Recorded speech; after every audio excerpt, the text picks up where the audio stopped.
मेरे सुनहरे सपने पूरे अगर हो जाए, दोनों जहां की खुशियां हम अजीब पा जाए। मेरे सुनहरे सपने पूरे अगर हो जाए, दोनों जहां की खुशियां हम पा जाए। मेरे सपने मामा सुनहरे सपने, मेरे सपने मेरे सुनहरे सपने, सुनहरे सपने, सुनहरे सपने। माना जहां में नहीं सब कुछ है मिलता, फिर भी है यारों मेरे दिल को भरोसा। माना जहां में नहीं सब कुछ है मिलता, फिर भी है यारों मेरे दिल को भरोसा। हिम्मत करे इंसान तो खुद मंजिल चल कर आए। मेरे सुनहरे सपने पूरे अगर हो जाए, दोनों जहां की खुशियां हम अजीब पा जाए। मेरे सपने मामा सुनहरे सपने, मेरे सपने मेरे सुनहरे सपने, सुनहरे सपने, सुनहरे सपने।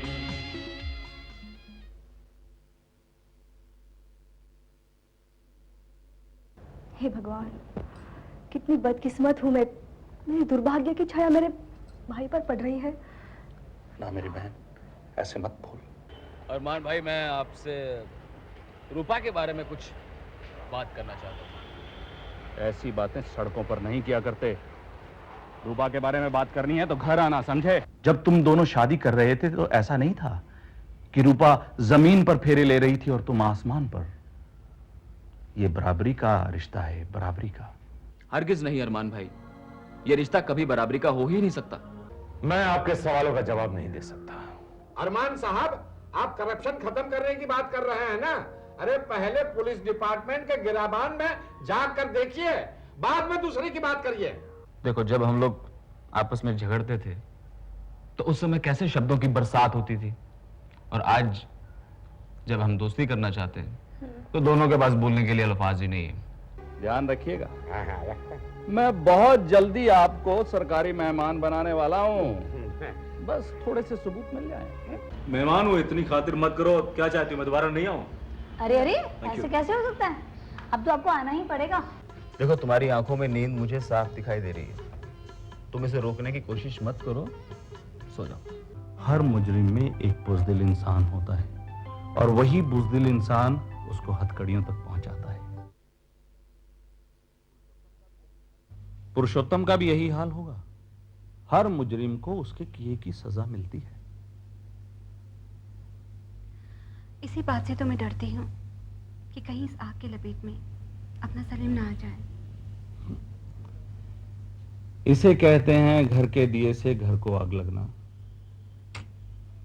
देखिए, हमने पुरुषोत्तम के खिलाफ जंग छेड़ रखी है और हमारा अपना ही भाई उसकी फौज में शामिल हो गया है। मेरा तो सर डिपार्टमेंट के सामने नीचा हो जाएगा। देखो, अभी पानी सर के ऊपर नहीं गया है। आप इतने जज्बाती मत बनो। और फिर अपना सलीम अभी इतना छोटा नहीं है। वो अच्छा बुरा सब कुछ समझता है। हम लोग उसे प्यार से समझाएंगे और वो हमारी बात मान लेगा। जो रास्ता आगे की तरफ बढ़ता है ना, वो पीछे भी तो लौटता है ना? तो फिर सही कहती हूँ।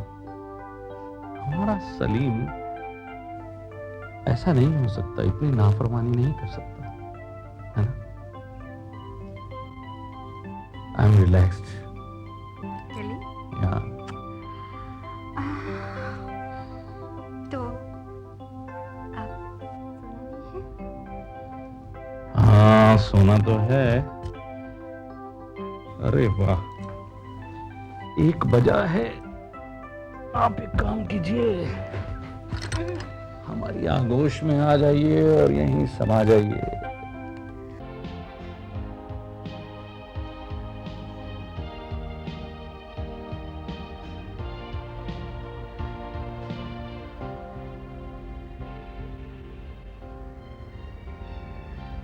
क्या बात है कृष्णा जी, आज बड़ी लगन से पेंटिंग बना रही हैं। हाँ भाभी, कभी नेचर ने मुझे बहुत प्रोत्साहन दिया था पेंटिंग बनाने के लिए, पर अब मुझे उससे बड़ा प्रोत्साहन मिला है विशाल से। ओह, तभी तो उसका नाम विशाल है। उसका दिल बहुत बड़ा है। कितना बड़ा है? उसका दिल इतना बड़ा है ना कृष्णा कि वो नापा नहीं जा सकता। भाभी, कभी ऐसा हुआ नहीं है कि नापा नहीं जाए कुछ भी। हर एक चीज का एक पैमाना होता है, और दिल को नापने का पैमाना है मोहब्बत। किसकी मोहब्बत का जिक्र हो रहा है कृष्णा जी? विशाल भैया, तुम्हारी मोहब्बत का ही जिक्र हो रहा है। तुम मोहब्बत के पुजारी हो और तुमने कृष्णा को भी प्रोत्साहित किया पेंटिंग के लिए। देखिए कैसी लग रही है ये पेंटिंग। वंडरफुल। ये तो बहुत ही अच्छी है। कृष्णा जी, आप इतनी अच्छी कलाकार हैं, आपको तो अपनी पेंटिंग्स की एग्जीबिशन लगानी चाहिए। कला मेरी शौक है, उसे मैं बेचना नहीं चाहती। जब तक आप अपनी पेंटिंग्स बेचेंगे नहीं तो उनको पूछेगा कौन? ये तो भौतिकवादी संसार है कृष्णा जी। जब आप अपनी पेंटिंग्स बेचेंगी तो लोग उसे खरीदेंगे तो उनकी कद्र बढ़ेगी, तभी वो लोग कहेंगे कि आप बहुत बड़ी कलाकार हैं।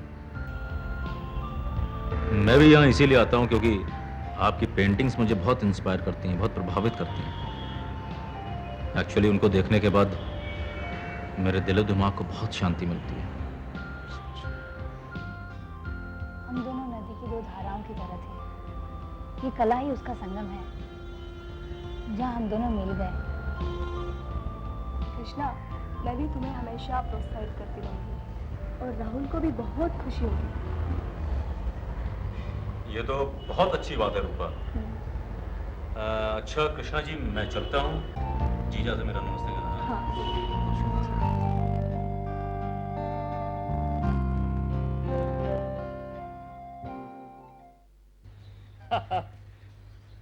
अब्बाजान, देखिए आपके पोते शौकत का खत आया है। उसने आपको सलाम और जय हिंद कहा है, और साथ में लिखा है कि अब्बू को कहिए कि वो मुझे अपनी दुआओं में हमेशा याद रखें। बेटे, उसे मैं दुआ में तो याद रखता ही हूँ। जवाब में उसे मेरा प्यार दो और ये संदेश भी दो कि वो जो भी काम करे पूरी लगन और मेहनत के साथ करे। जी अब्बू जान, आज तो इस लगन और मेहनत की जरूरत पूरे हिंदुस्तान को है। भाई सही कहा है आपने। अब्बूजान, वो जवाहरलाल नेहरू जी ने एक नारा दिया था ना, आराम हराम है। बेटा, उस वक्त तो उस नारे ने पूरी कौम को झकझोर के रख दिया था, लेकिन उसके बाद हम लगातार उस नारे को भूलते जा रहे हैं। हाँ बाहुज़ुर, ऐसा लगता है कि हम नेहरू के साथ साथ गांधी, पटेल, सुभाष और मौलाना को भी भूलते जा रहे हैं। ठीक कहती हो तुम। हम उन महान नेताओं की बरसियां तो मनाते हैं, उनके फोटो तो घरों और दफ्तरों में टांगते हैं, लेकिन उनके ख्वाबों को पूरा नहीं करते, उनके आदर्शों को अपने जीवन में नहीं ढालते। हाँ बाहुज़ुर, हम हिंदुस्तान में रहने के बावजूद भी हिंदुस्तान से कोसों दूर हैं। हम नहीं जानते कि हमारे मुल्क की तारीख क्या है, हमारी तहजीब क्या है। हमें जानना चाहिए कि हमारे मुल्क की तारीख और तहजीब क्या है। वक्त के साथ साथ तारीख और तहजीब बदलती रहती है। ये वक्त का ही तकाजा था जिसने गांधी, नेहरू और आजाद पैदा किए, और आज के दौर का भी कुछ तकाजा है जो हमारी आने वाली नस्लों को पूरा करना है। बेटे, कल जब हम गुलाम थे तो हमारी लड़ाई आजादी की थी। आज हम आजाद तो हैं, लेकिन कई समस्याओं से घिरे हुए हैं। इसलिए कुछ चीजें ऐसी हैं जिनकी जरूरत कल जितनी थी उतनी ही आज भी है। आप सही कहते हैं अब्बा हुजूर। मैं चाहता हूं कि हमारे हिंदुस्तानियों का नेशनल कैरेक्टर इतना ऊंचा हो जाए कि हमें पुलिस की जरूरत ही ना पड़े। देखिए, खुदा किसी कौम की हालत तभी सुधारता है जब वो कौम अपनी हालत सुधारने के लिए खुद कोशिश करती है। वाह, क्या बात है। खुदा उनकी मदद करता है जो अपनी खुद की मदद करते हैं। God helps those who help themselves. अगर हम लगन और ईमानदारी से काम करेंगे तो एक ऐसा हिंदुस्तान बनाएंगे जो दुनिया के लिए एक मिसाल साबित होगा। वैसे भी आज से हजारों साल पहले जब बाकी कौमें जाहिल और अनपढ़ थी, इसी हिंदुस्तान ने दुनिया को इल्म और तहजीब की रोशनी दी थी। फिर आज क्या बात है, कितने अफसोस की बात है कि हम अपनी कौमी जिंदगी को करप्शन से दूर नहीं कर सकते। जब देश के बड़े बड़े नेता करप्शन में पकड़े जाएंगे तो आम आदमी किसके बताए हुए रास्ते पे चलेगा? बेटा, कौम की हर समस्या का हल कानून और अदालत के पास नहीं है। भाई वाह, शौकत ने खत में जय हिंद लिख के तो बहुत अच्छा किया।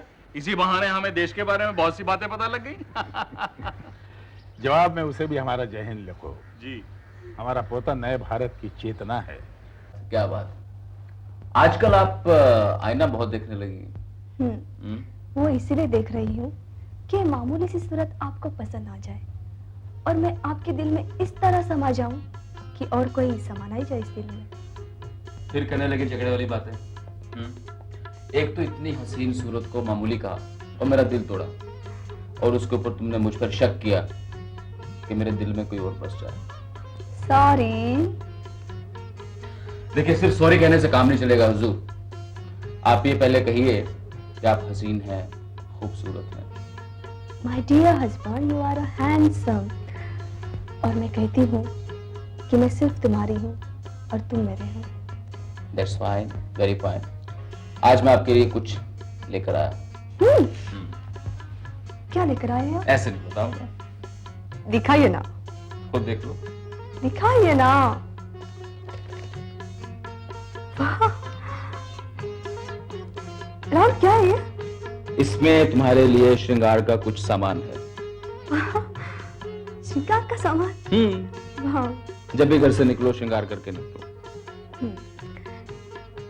लेकिन एक शर्त। अरे भाई, इसमें भी शर्त? अच्छा, कौन सी शर्त? मैं श्रृंगार करूंगी, लेकिन वो सिर्फ घर पर। देखो रूपा, जब भी औरतें घर से बाहर निकलती है ना, तब श्रृंगार करके निकलती है। राहुल डार्लिंग, मैं आपको एक बात बताऊं? बताऊं? बताइए। राहुल, मैं उन औरतों में से नहीं हूं जो श्रृंगार करके बाजार में जाती है औरों को दिखाने के लिए। मैं श्रृंगार करूंगी, लेकिन सिर्फ घर में, तुम्हारे लिए। मैं एक हिंदुस्तानी औरत हूँ और सिर्फ अपने पति के लिए जीती हूँ, इसलिए श्रृंगार करूंगी तो तुम्हारे लिए। वैसे रूपा, मुझे तो तुम बगैर श्रृंगार के ही बहुत खूबसूरत लगती हो। बहुत हसीन लगती हो। अगर तुम खुद को मेरी आंखों से देखो तो तुम वाकई में खूबसूरत हो, बला की खूबसूरत हो।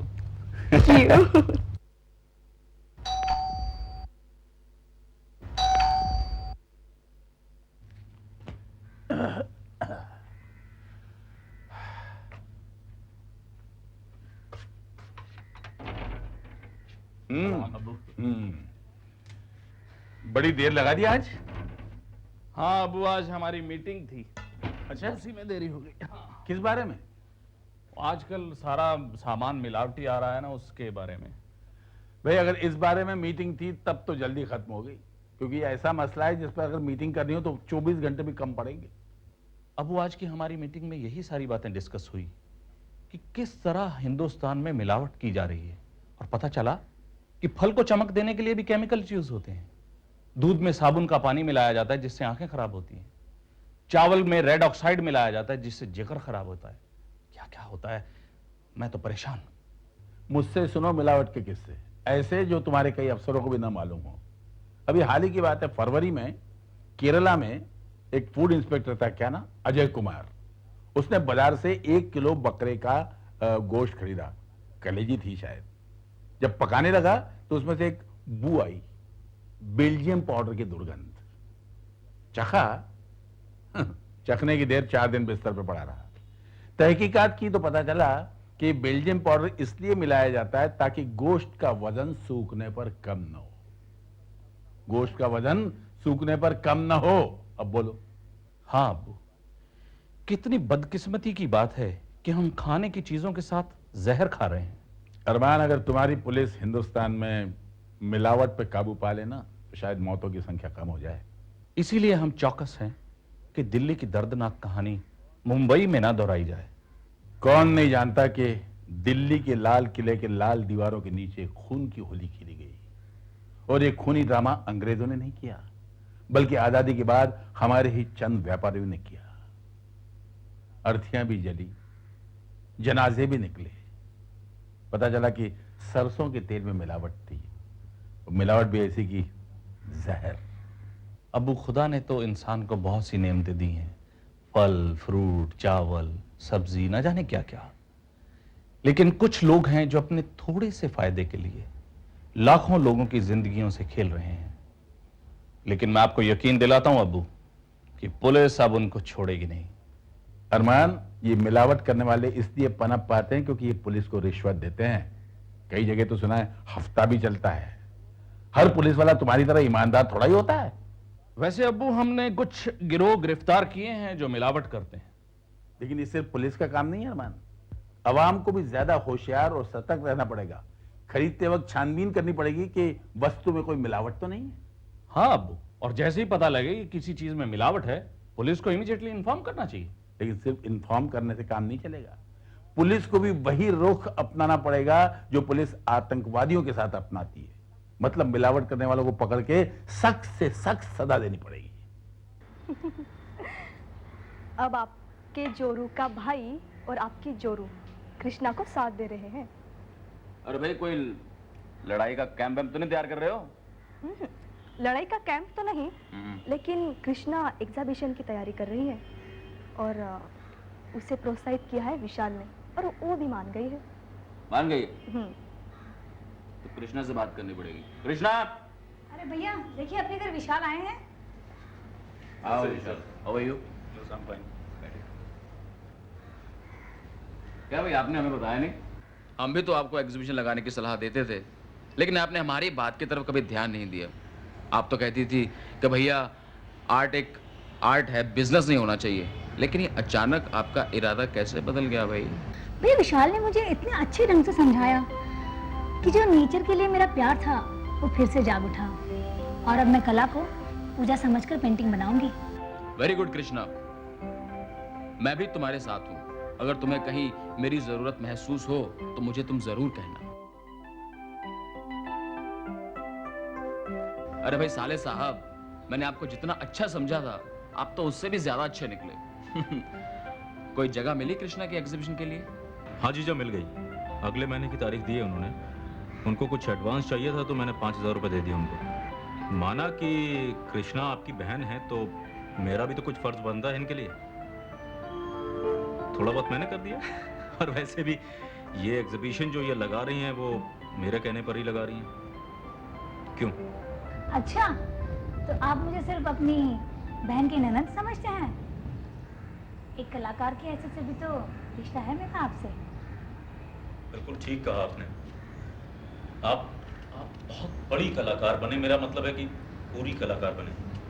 ईश्वर आपको बहुत कामयाबी दे, लेकिन उसके लिए जरूरी है कि आप अच्छी अच्छी पेंटिंग्स बनाइए। वो विशाल भी सलीम की तरह हो गया। अब कृष्णा आएगी तो क्या कहेंगे? अरे बाबा, आएगा आएगा आएगा, फिक्र क्यों करते हो तुम? नमस्ते भाभी जी। अरे आओ कृष्णा, बैठो बैठो। बैठो। देखो भाई Krishna, we are very sorry. वो विशाल ने आपको इनवाइट किया था, लेकिन उस गधे का कुछ पता नहीं कहाँ गया। अरे बाबा, वो नहीं है तो घर में और लोग तो हैं, है ना? रूपा भाभी से आपकी बहुत तारीफें सुनी है मैंने। हमने भी रूपा से ये सुना है कि आप बड़ी अच्छी पेंटर हैं। और हमें ये भी पता है कि रूपा को जब भी तकलीफ होती है तो उसकी आंखों से आंसू आप ही पूछती हैं। मैं तो यही चाहती हूँ कि रूपा भाभी की आंखों में कभी आंसू नहीं आए। सच तो ये है कि शादी के 5 साल बाद तक हमारे माता पिता को कोई औलाद नहीं हुई।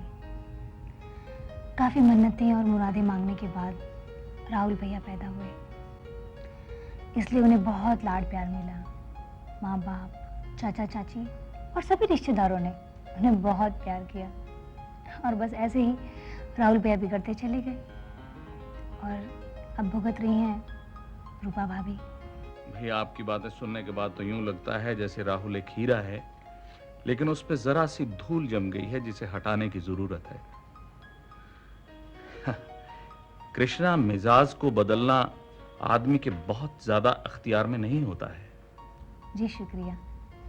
रूपा भाभी आपकी हंसती खेलती जिंदगी से इतनी मुतासिर हैं कि वो भी चाहती हैं कि उनकी शादीशुदा जिंदगी भी इसी तरह हंसती खेलती रहे। देखो, अच्छी शादीशुदा जिंदगी एक दौलत की तरह होती है। जिस तरह दौलत कमाने के लिए बहुत सारी मेहनत करनी पड़ती है, उसी तरह शादीशुदा जिंदगी को खुशगवार बनाने के लिए खूब मेहनत करनी पड़ती है। लेकिन पति का भी फर्ज होता है कि वो अपने मिजाज को इतना अच्छा रखें कि पत्नी अपने आप उसमें ढल जाए। बस यूं समझो कि भाई हमें तो अच्छी बीवी लॉटरी में मिल गई। लॉटरी में? हाँ, हुआ यूं कि हमारे अब्बा ने एक बार लॉटरी डाली और वो लॉटरी लग गई। तो हमारे अब्बा और इनके अब्बा दोस्त थे। उन्होंने कहा भाई तुम तो लाखों में खेलोगे और हम क्या कड़के रहे। तो हमारे अब्बा ने कहा भाई अगर ऐसी बात है तो तुम अपनी लड़की हमें दे दो, तुम भी अमीर हम भी अमीर, बस यूं मिल गई। अच्छा, तो फिर आप लोग लॉटरी वाले मियाँ बीवी हैं? भाई ऐसा ही समझ लो। लेकिन तुम्हें एक टिप और देता हूं मैं, अगर लॉटरी वाला मियाँ नहीं चाहिए तो तुम अल्लाह मियाँ से दुआ करो, वो तुम्हें बहुत अच्छा शौहर देगा। ये दूसरा तरीका है। कृष्णा, तुम इनकी बातों में बिल्कुल मत आना, तुम्हें तो कोई राजकुमार अपने आप ही उठा के लेके चला जाएगा। अच्छा, तो फिर मैं चलूं?